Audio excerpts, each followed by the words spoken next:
Hello, and welcome to another virtual author chat at the Poison Pen Bookstore. I'm John Charles, and today the Poison Pen is honored to have with us as our very special guest author, Wanda Morris, whose new book is Anywhere You Run.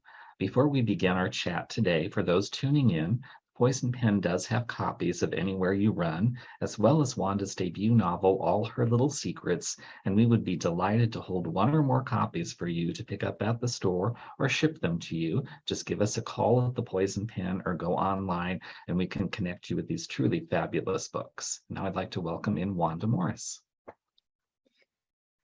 Good afternoon. Thank you for having me. Thank you for joining us. I'm always fascinated by authors because usually before their book is published, they had a life before that. So can you kind of tell us a little bit about who you were before your first book became published? So I was a practicing attorney doing primarily employment law, civil rights law, and raising 3 kids and doing all that entails as a working mom. Decided to take the plunge and see if I could fulfill a lifelong dream. Did you always want to be a writer, or did that kind of come later in life? You know what? I don't think I always knew that I wanted to be a writer per se. I knew that I loved to write. I've always loved to write. I've always loved to read. The thought of actually becoming a writer really frightened me. I thought that was a task that was, gargantuan. That was for someone much smarter and much more talented than me. And so for years, I didn't pursue it. I always journaled and I was always writing in some form or fashion, but to write a book, I never really pursued that because I just thought, who would want to read something I write? Well, now we're lucky we can. Let's talk about your path to publication to your first book, All Her Little Secrets. In this case, I guess you could say 13 was a lucky number for you. Yeah, absolutely right. And, while I wasn't writing all 13 years, it was a long and winding path. I started what was then the very, very early draft of All Her Little Secrets. At the time, it had a working title called The Elephant Fighter, which I absolutely loved. But my publisher didn't think it was thrillery enough. And, and they're right. They sold a lot more books than me. So I listened. But I started the book in 2008 and I wrote probably maybe 60-70% of the book. I never know how my books are going to end when I start them. But I wrote a pretty good chunk of the book and then I put it away. I put the book, literally in a drawer because I write in longhand and I didn't touch it for 7 years because I was convinced that, it was awful and that I really didn't have the talent to write this book. And, for those 7 years, I was always thinking about it. I was always thinking about those characters. And then I had gone through some health challenges and I come out on the other side of it. Okay. But, most life-changing decisions, you start to think, why am I here and what am I passionate about? And for me, it was writing because writing had always tapped into a part of my brain and my heart that gave me peace and joy. And so I dug that manuscript back out and I read it again. And I was right on one count. It really was horrible. My first draft was really pretty bad. But I figured I could make something bad better. And so I went about revising it. And I started taking writing craft courses. I had to learn how to write a book. And I did that and then set about pitching it to agents and querying. And then that was a years long process because I got a lot of rejection and some of it rightfully so. The book wasn't quite ready. But I didn't give up. I wasn't daunted this time. And I kept at it until I went to a conference one summer and met a lovely woman who said, "Tell me about your book." She liked it. She said, "Send it to me." And I did. And 24 hours later, she said, "I am loving this book." And so the rest is why we're sitting here today. What can you tell those tuning in about all her little secrets and Elise? I describe Elise as a woman who is smart and talented and beautiful and deeply, deeply flawed. She has had a very traumatic past. And much like trauma, it colored a lot of the decisions that she made, even into adulthood. And those decisions that she made, particularly one that she makes very early in the book, when she walks in, she finds her boss dead of a gunshot, and she walks away without calling the authorities. That decision starts to unravel her life, but it also sets her on a path where she can unravel and kind of figure out all that trauma and really start to get on a path to a successful and peaceful way of living. The book is set in the world of corporate law, so I'm sure some of your own background may have helped you a little bit with that. Was that one of the reasons you wanted to set it in that kind of corporate world? Yeah, I guess that that adage, write what you know, is true. I really started the book because Elise was always in my head. Long before 2008, before I put pen to paper, I had her kind of rambling around in my head, and I thought, oh, what would happen if a woman who had this sort of past actually went on to become very successful in life? How would that past affect her? And before I ever wrote the first word, I was thinking about that. So, I knew she had to be successful in some regard. And because, I knew the law, I knew that my research would be relatively easy, so to speak. And so that's how she came to be a lawyer. Now, I always knew I wanted to write a story about a Black female who was successful. And so, she was definitely always going to be who she was, a Black successful female in corporate America. It's a fabulous thriller because in one respect, you really give readers a reason to understand why Elise is doing what she's doing. In so many other books, you think, why aren't they going to the police? Why aren't they relying on the professionals? Why are they acting like, somebody who doesn't know what they're doing? But she has very real, very kind of, for her, concrete reasons why she can't go that route. So it works on that level.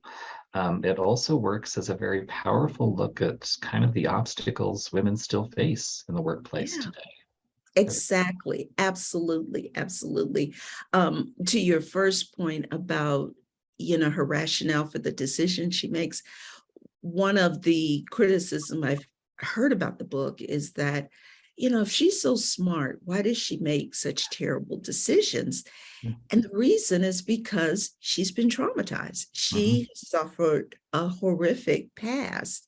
And if you understand the psychology of trauma, that's what it does to you. It stunts your emotional growth. And that's where she was, that she was still kind of stuck there as a 14-year-old girl who had been traumatized. And so, yeah, I think the book does work because I set out to explore what it would be like for a Black female woman working in this environment. I didn't set out to write a story about racism or sexism or um, any ageism, any of the isms that are in the book. I just wanted to write this story about what her life would be like. And as a result, these are the things that, women still face in the work environment today. And, I always like to tell people, despite the book dealing with some very heavy themes, it still is a book about hope and love and family and loss. And so I hope, people don't lose sight of that because of the very difficult themes that I grapple with in the book. I don't think they will. To me, it reminded me a lot of The Firm on one level, because you're just reading that plot about a lawyer in this very twisted corporate setting with all these secrets, and you're trying to figure out how is she going to get out of that. So it works on that level, but meanwhile, you're kind of very subtly sneaking in all those other things that make the reader stop and think after they've seen Elise succeed at what she's doing. Well, yeah, she had to face a lot of different hurdles and things like that. Yeah. Setting plays a very important role in the book too, because it is set in Atlanta, which is a place you're familiar with. And I'm not from the South, so I really don't have that much experience, but I never realized how much Atlanta is both a modern city and a city that's so strongly tied to its past. Yeah, it is a city of dichotomies. It is a city that is steeped in the past. Now, I selected this city specifically for that reason, because I knew that you would face a lot of racism. But the city is, it's almost an enigma. I mean, you can drive down the street and see, the Sweet Auburn Avenue and the church where Martin Luther King Jr. practiced or preached. You have all these remnants that demonstrate that the city was the cradle of the civil rights movement. But you also have a mountain that's probably about 15 miles away from those particular areas, where Confederate soldiers are carved into the side of a mountain, and streets are named Dixie and Plantation. So it is a city that is complex, but it's much like the protagonist, the main character in this book. She too is very complex. And so I hope that provides a nice foil to her character, to Elise's character, that, she has all these very complicated feelings and emotions and decisions, and she lives in a city that equally is complicated and grapples still to this day with a lot of issues around its very complicated past. You had mentioned earlier the book had an original title that really kind of underscores the whole plot. Can you talk a little bit about that? Yeah, my working title was The Elephant Fighter. I love that title because it comes from an African proverb that says, when elephants fight, the only thing that suffers is the grass. And that means when people with the means and the resources and the wealth argue and bicker, the people who suffer the greatest are the little people, the smaller people.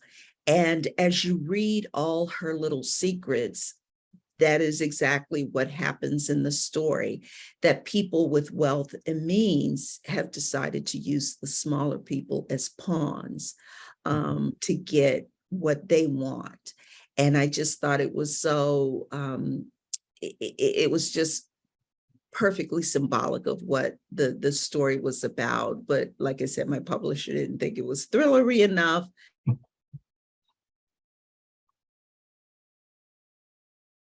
I think we've lost secrets, which I think accurately gives the reader a snippet of what they're in for when they read this story.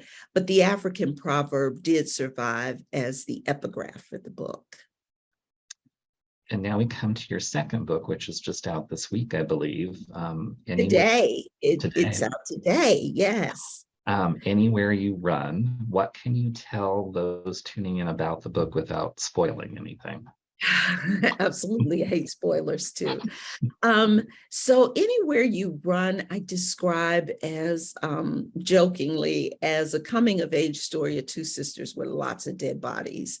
But very seriously, it is, again, much like all her little secrets, a story about very strong women Mhm. who have to grapple with some really tough situations in their life. And the book opens with the murder of three civil rights activists who have come to Mississippi to help Black Mississippians get the right to vote. Against this backdrop, Violet Richards is brutally attacked as well, but she kills her attacker. And knowing that she lives in the 1964 Jim Crow South, she won't get justice. So she flees to a small rural town in Georgia. And back home, her sister, Marigold, is also in trouble too, more on a social shame level. She's pregnant and unmarried in the 1960s, which was then a big no-no. And so she makes some decisions to flee Mississippi as well, especially when the police show up at her door looking for her sister. So she heads up north.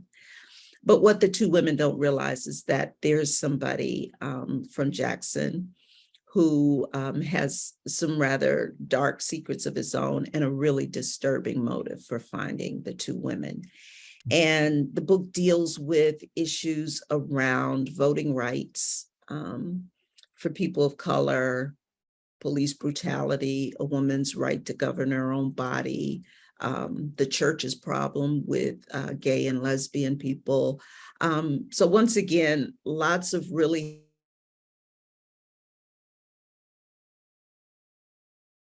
eye-opening, and that readers take away from it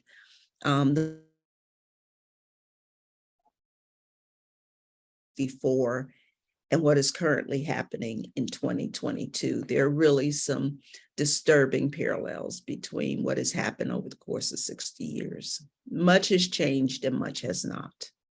That's so very true because, I mean, you had to have been writing this book long before 2022, and Exactly. yet it seems so timely. And you think, how can we be going through these cycles over and over again without any change? And it just underscores how valuable the vote is and why people really deserve equal chances to do that.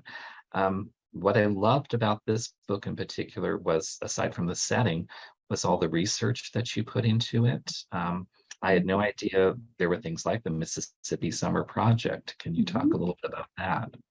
Yeah, absolutely. So the Mississippi Summer Project was an initiative that was funded and started by several civil rights groups, including NAACP, SCLC, SNCC, all these organizations that had already been fighting for equal rights for Blacks in this country. And so they also went into Mississippi because Mississippi, you have to understand, was it was like the bedrock of segregation, where other states were trying to think about coming around. Mississippi had just become entrenched and decided, we will not integrate this state. And so it was one of the most difficult places for Blacks to secure the right to vote.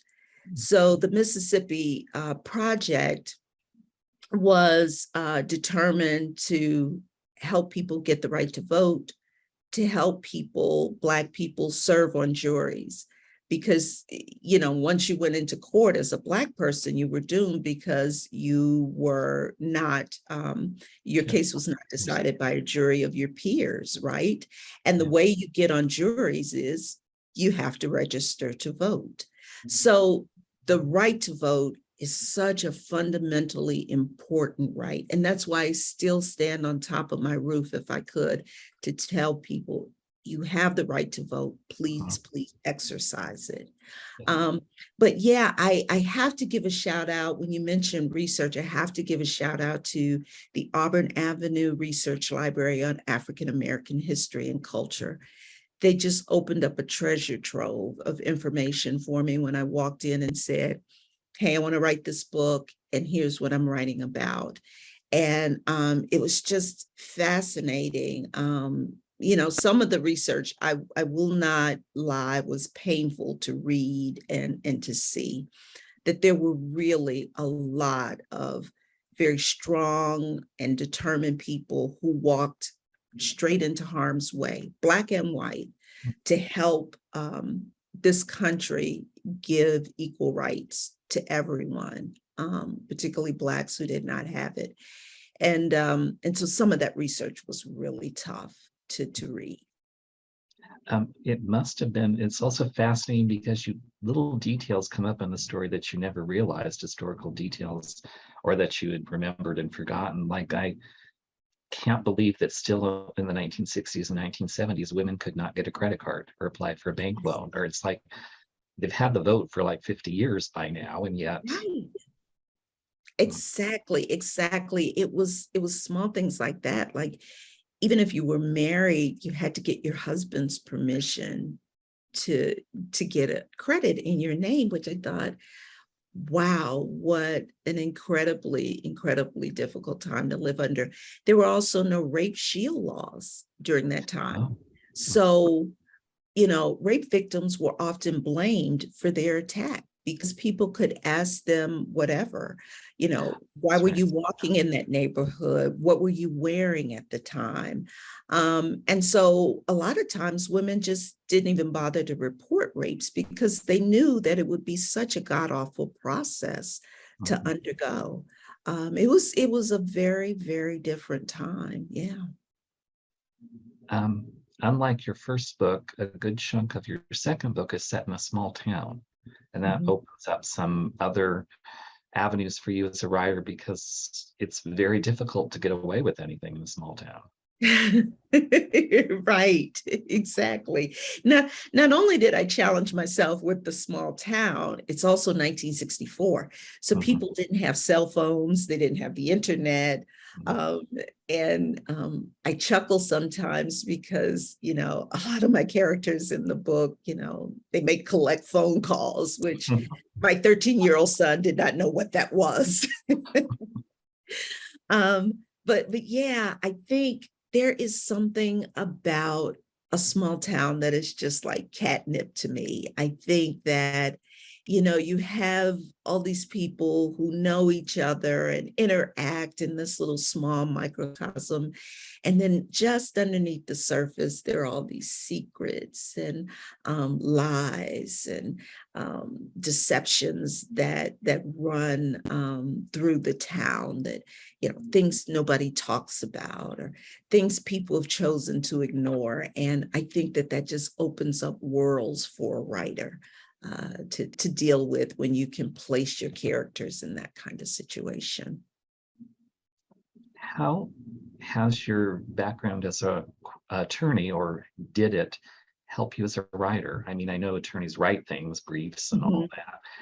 Did that kind of help you when you started writing fiction, or did you have to throw everything out the window and say this is a different process? Yeah, so writing as a lawyer is very different from writing creatively as a novelist. And so, as I indicated earlier, I had to learn the craft of writing a story. I had to learn about pacing and, characterization and all those kinds of things. But there were some things that I had in my legal background and my legal practice that translated really well over to my career now as a writer. First and foremost is the discipline. As a lawyer, you can't be late with court filings. That's law 101. That's a big no-no. And so knowing that, I tend not to miss deadlines when I'm working with my editor and my agent, but it also gave me the discipline to come to this desk every day and to work at my craft. And I'm grateful for that. I'm really grateful for that, because I hear some writers who say, oh, the muse hasn't hit me. Um, you know, I don't know that. That is not part of my background. I come to the desk because I need to be here in order to put words into my project. I also think too that for this particular second book, because I practice primarily in employment law and civil rights law, all of that practice came as a result of the Civil Rights Act of 1964, which is intimately woven into the book Anywhere You Run. So it was kind of a nice, kind of full circle moment to tie both my careers together like that. Speaking of your writing process, I think I read somewhere that one of the things that you learned was to be successful, you need to find your community as a writer. You not only found your community, but you're also giving back to that community. Can you talk a little bit about that? Yeah. Oh my gosh. I tell every new and emerging writer, make sure you find your people, so to speak. Make sure that you find that group of people that support you, because your family will always say, oh, your writing's great, this is wonderful, you're going to get there one day. Well, they love you, of course they're going to tell you that, but you need you need a support mechanism that knows what it's like to get your 25th rejection letter on a project. You need a group of people who are cheering you on when you get a starred review. They're good or bad, they're there.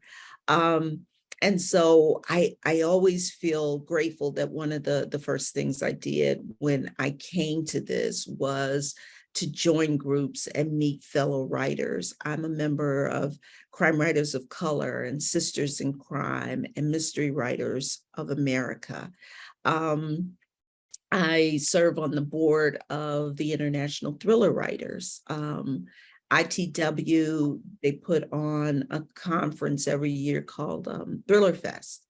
And it was through Thriller Fest that I met my agent. So I feel like I'm giving back to that organization now, because they were the ones who helped launch my career. And so I tell people, when you find your group, support your group as well. I'm there to make sure that, my writer friends also get what they need in regards to support and rallying behind them on their pub days and lifting them up as well. That's what this is about. And I tell you, honestly, I have never met a more supportive and wonderful group of people than the mystery writing community. They really are. And maybe it's something about writing about death and murder and all these really horrible things that makes them so nice. They kind of get all that flushed out of their system. But mystery writers are some of the greatest people I've had the pleasure to know. Let's switch gears a little bit and talk about Wanda as a reader. Were you always a fan of mystery and suspense? Do you read other kinds of books? Talk about your reader's journey. Yeah, so I read lots of books in other genres. I read, biographies and nonfiction and romance and all different sorts of books. But I've always gravitated towards mysteries and thrillers. There's something about that aspect of a puzzle in the book and trying to figure out what's going on and where the story is going. And so when I set out to write a book, I knew I was going to write about this Black female. And I naturally thought, oh, okay, well, I'm writing about a Black female, so it'll have to be women's fiction. But I could not get there, because I just kept thinking of all these twists and turns. And I love a book that like grabs me by the throat and kind of drags me through the story, always wondering what's happening next. And so I thought, oh, maybe I could kind of wrap this up in a mystery. And there it was born. And so I think, mysteries and thrillers are my favorite, but I love all different types of books. I understand there's some good news about your first book in terms of its translation to a different medium. Ah, you are so nice and subtle. Indeed, there is. All Her Little Secrets has been optioned for a 1-hour limited series television show on Showtime with Uzo Aduba executive producing and starring as Elise Littlejohn. And, unless you watch No TV, you have to know Uzo Aduba is just like A major star. Oh my gosh, she is a fantastic actress. And I still get chills now, even when I talk about it. It was announced last week, but it is a really, really exciting project. And I can't wait to see all that will come of it. I guess I'll have to keep paying Showtime for the foreseeable future. Right. I've been telling all my friends and family, get Showtime. Can you talk about what's next for you as a writer, or would you prefer to keep that a mystery? No, I am working on my third book, which is untitled as yet.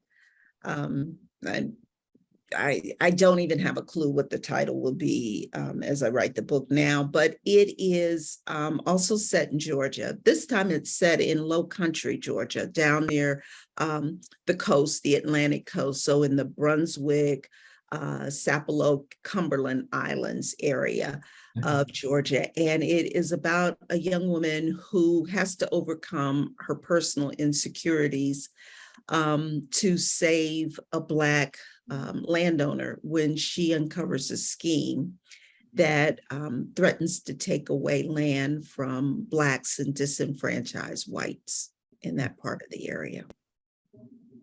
And how can readers learn more about your books? Are you on social media platforms? Do you have a website?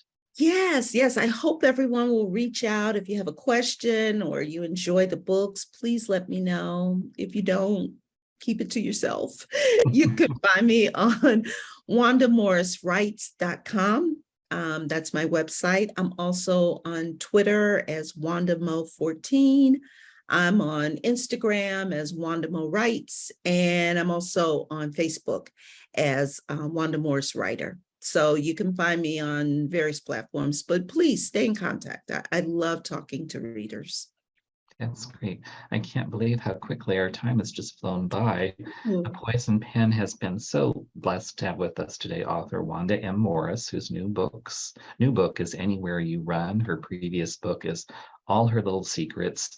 Truly some of the most amazing books I've read in the last couple of years. I want to thank Wanda for taking time to visit us. I want to thank those of you tuning in to another virtual author chat at the Poison Pen Bookstore. Thank you so much for having me. Thank you.